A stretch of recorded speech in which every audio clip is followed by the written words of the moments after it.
Avec nous sur le plateau, Franck Albert, président du CNCH, et Jean-Louis Hirsch, directeur du congrès. Franck, bonjour. Peux-tu nous dire comment se déroulera le congrès du CNCH 2020? Bonjour Géraldine. Comme tu le sais, nous vivons actuellement donc une crise sanitaire sans précédent dans nos hôpitaux et on se devait donc se retrouver pour répondre aux missions du CNCH. Notre collège a plusieurs missions: optimiser la prise en charge de nos patients dans les territoires, promouvoir aussi donc la recherche et les publications scientifiques, faire la promotion de la cardiologie hospitalière, mais aussi donc de la formation médicale continue. Et à ce titre, on a deux innovations importantes. On va faire 3 DPC en digitaux cette année, c'est les premiers du CNCH, et on va faire un congrès en digital qui va être à situation sanitaire exceptionnelle, un événement exceptionnel qui va être en live, en direct sur un plateau télévisé avec un site internet qui sera dédié effectivement à ce congrès. Ça sera le 27 novembre, le Black Friday en fait de la cardiologie, c'est dans l'ère de la cardiologie, avec des journalistes animateurs. Donc nous sommes aujourd'hui à J-8 de cet événement. Quels sont les chiffres et les mots-clés de ce congrès ultra innovant? Alors le congrès a déjà plus de 700 inscrits.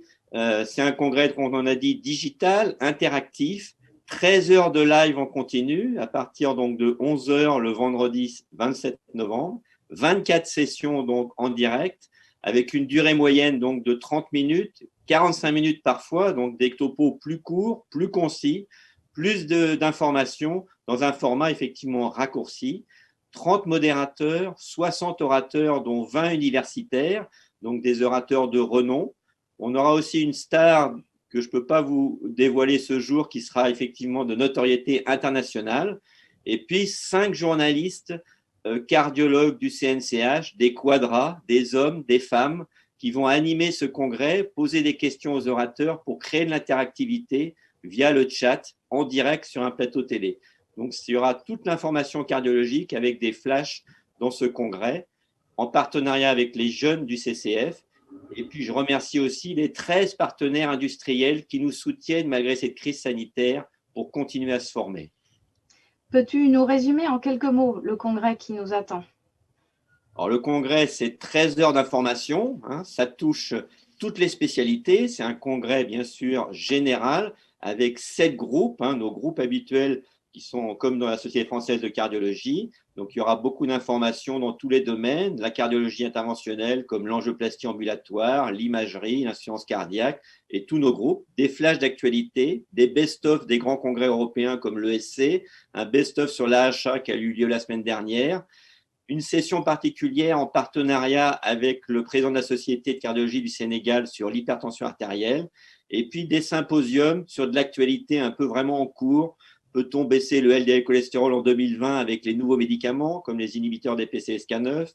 Comment optimiser le traitement de nos diabétiques et donc lutter contre l'inertie des cardiologues sur la gestion du diabète avec les glyphosines, les analogues de la GLP-1? Donc, beaucoup d'informations. Et j'ai 2 coups de cœur avec 2 sessions du cardio du futur sur l'utilisation des outils numériques, sur la télémédecine, la télécardiologie, la téléexpertise, l'intelligence artificielle qui arrive, notamment en imagerie cardiovasculaire. Et puis un deuxième coup de cœur qui sont les sessions des jeunes. Je pense que Jean-Louis en parlera, avec les cas cliniques, les speed data et une remise des prix aussi sur un plateau télé. Merci Franck. Enfin, Franck, peux-tu nous redire comment on s'inscrit au CNCH?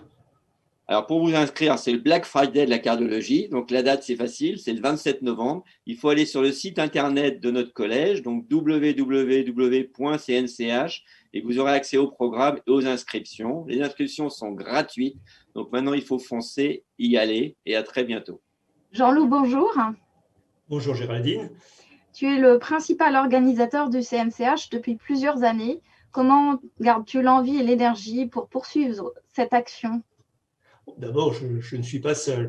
Je suis peut-être organisateur de toute une équipe. Je travaille bien sûr de façon très rapprochée avec le président, avec Franck, avec le bureau, mais également cette année particulière où on a dû beaucoup évoluer sur le plan technique, c'est l'aide de Raphaël Lasserre et de Franck Jordan pour toute la communication, d'Alexandre Michy, et de façon générale, les responsables de groupes notamment, comme Franck l'a dit, il y a 7 groupes, donc il y a un groupe soins intensifs, imagerie, il y a l'insuffisance cardiaque, la réadaptation, la rythmologie, la cardiologie interventionnelle et l'hypertension. Tout le monde cette année a échangé, beaucoup par Zoom bien évidemment, pour préparer des sessions qui sont dynamiques, qui sont didactiques. C'est peut-être le Black Friday, mais on ne vous promet pas une cardiologie au rabais. On va faire des choses à bon niveau.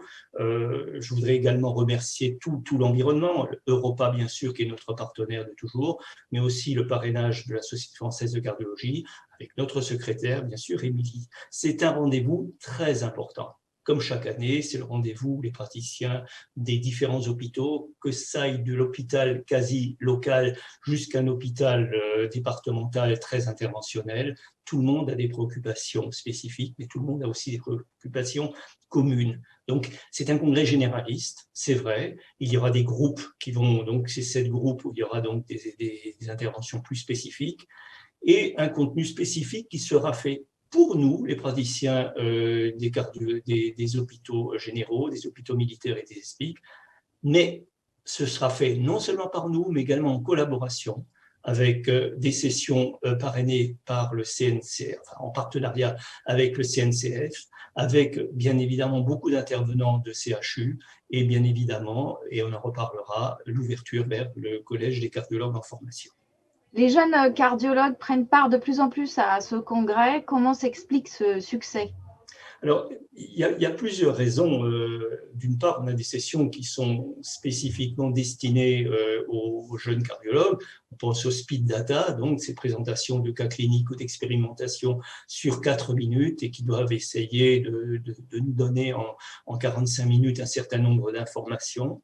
Il y a également, comme l'a rappelé Franck, des sessions sur mes pires cauchemars en cardiologie interventionnelle.